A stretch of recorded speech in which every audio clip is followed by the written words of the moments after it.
My childhood best friend and I made a time capsule of our life goals, but when we opened it a decade later, my list turned the whole night awkward and now my girlfriend won't stop questioning my sexuality. Technically speaking, this happened more than a decade ago, but the mess up was just resting until a few days ago. I was a teenager when my friend and I came up with this idea to write a list of life goals on a piece of paper for our older selves. We placed our papers inside of a lockable box without showing each other what we wrote. My friend was the more responsible one between the two of us, and least likely to prematurely open the box in private, so we both agreed that he was going to keep the box and store it somewhere in his mom and dad's basement until we were old enough to open the box together. Life went on and eventually we forgot about the box. Fast forward to my friend's father passing away, which left my friend with the house he grew up in, but no living parents. My friend made plans to turn the house into an Airbnb. I got an unexpected call from him a couple of weeks ago. We were no longer as close, so phone calls between us were somewhat uncommon. He informed me about his dad, the house, and then, he mentioned what he found in his mom and dad's basement. The box.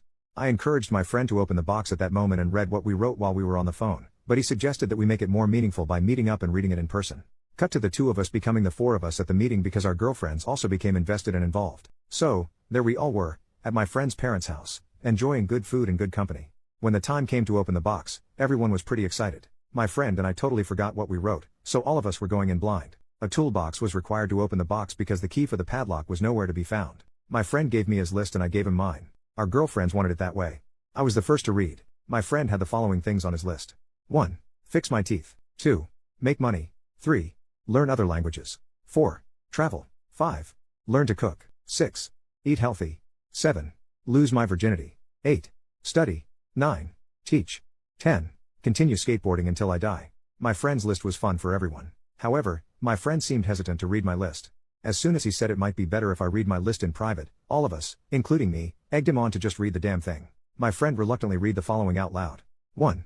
Tell Josh I want to be his bottom. That was literally all I wrote. My friend, aka Josh, flipped the piece of paper so that all of us could see the drawing I made of the two of us screwing. No one seemed to know how to react. I attempted to break the awkward silence by pointing out that I was obviously joking when I wrote that. My friend backed me up and said it was totally in character for teenage me to make gay jokes at inappropriate times. Everyone kind of filed my list under boys will be boys and laughed it off. That being said, my girlfriend was not laughing during our drive home. She was too busy questioning me about my sexuality. She didn't stop with the questions until I finally confessed that I was in fact bisexual, which is something I've never actually shared with anyone. Needless to say, that revelation created tension between us, even though I've assured her that I'm not attracted to anyone else but her. Pessimism is telling me that I should brace myself for a breakup. Relevant comment. Honestly though, if she breaks up with you because you're bi and weren't ready to come out of the closet yet, she wasn't the one for you. OP. Agreed. If we end up going our separate ways, then we were not as meant for each other as I originally thought we were. Commenter number 2, seeing Josh again, did you feel more than friends? Even if it's potentially one-sided? OP.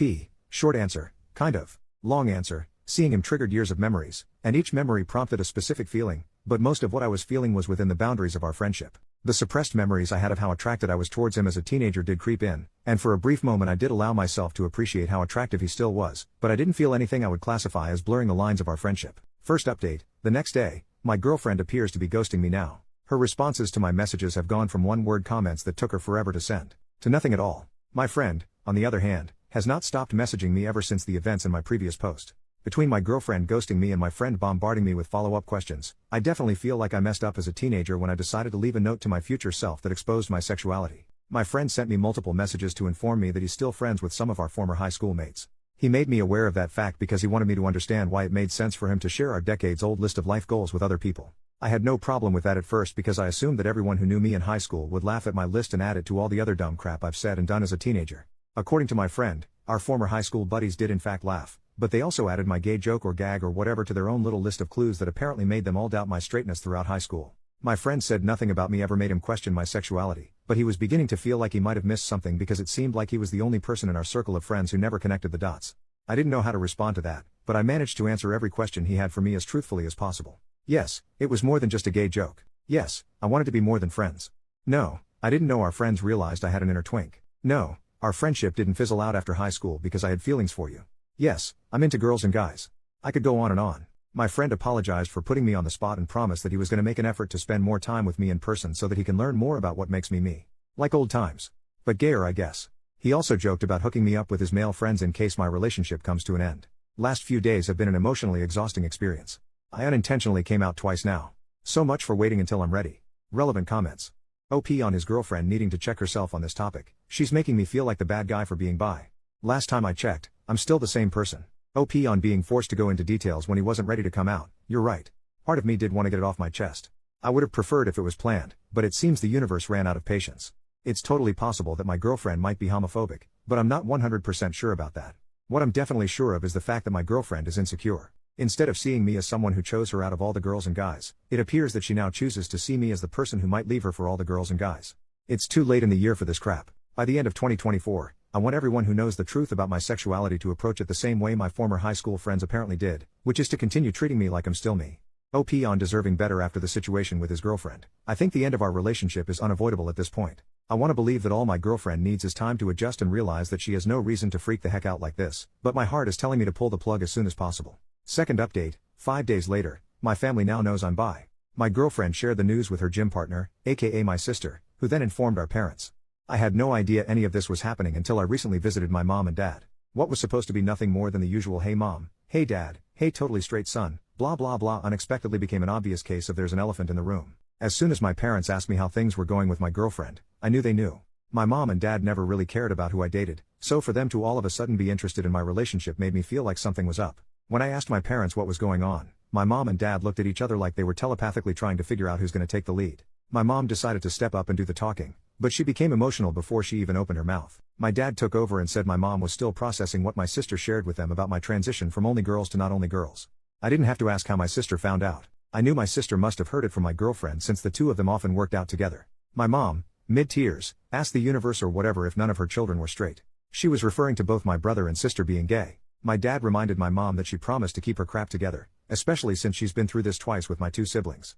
My mom reminded my dad that she had to keep her crap together throughout their marriage since it's become clear to her where all their children get their gayness from. I didn't know what that meant, and I didn't really want to know, so I interrupted whatever was happening between my mom and dad to tell both of them that, for the record, I was not gay, I was bi, but I was still the same person, and I would appreciate it if life could continue as if nothing changed. I was practically pleading with my parents to please go on with their lives and leave my sexuality out of it because it was beginning to feel like I've been bi for just a few days and now nothing seems to be the same. I was able to diffuse the tension between my parents, albeit just for that moment, and managed to get a group hug out of it. Would I call that a happily ever after? Not at all.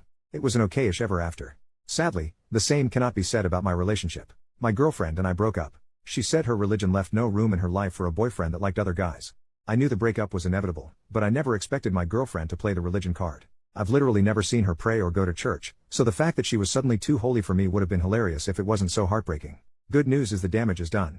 I lost the girl and I might have resurrected unresolved marital problems between my mom and dad, but hey, at least I can hopefully move on and fully be me now. Relevant comments. Commenter 1. So your gay sister outed you to your parents after working out with your girlfriend who then decided she couldn't be with you. Because, God? That seems hard to accept, but if true your sister would be the jerk in the story. Well, the biggest one anyway. OP. The day my sister moved out of the house was one of the best days of my life. Sharing a house with her for years was an absolute nightmare. I'm convinced she poisoned our dog on purpose. That's how much of a psycho I believe she is. I have no idea what my ex-girlfriend gets out of spending time with my sister other than a firm ass. OP shares details about his father's past. According to my brother, my dad used to sell weed during his hippie days many moons ago, and apparently, where he was selling the most weed just so happened to be close to a popular gay club. My brother showed me a photo of my dad posing inside the gay club with a couple of his stoner customers. My dad looked like the albino twins in The Matrix Reloaded, but less sophisticated. Anyway, what my brother was trying to tell me was that he thinks our mom probably has a misconception of my dad low-key having had a secret sexual identity when in fact he was just a dealer who sold drugs to random gay guys.